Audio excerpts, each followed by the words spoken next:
ముద్దాయి వచ్చి లక్ష్మీనాథ్, పంచాయతీ సెక్రటరీ, వెల్దుర్తి గ్రామ పంచాయతీ. ఇది రామల్లకోట్ల రోడ్లో ఉంది కదా పంచాయతీ.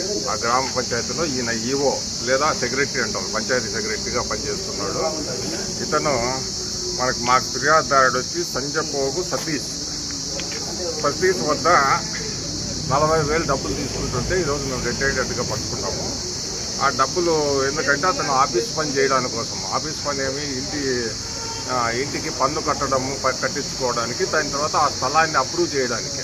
అతను చిన్న గుడిసి ఉందంట, దానికి హౌస్ ట్యాక్స్ కట్టించుకోవడానికి మరియు ఆ స్థలాన్ని అప్రూవ్ చేయడానికి ఇతను 40,000 డిమాండ్ చేసి ఈరోజు తీసుకుంటుంటే రెడ్ హ్యాండ్గా పట్టుకోవడం జరిగింది.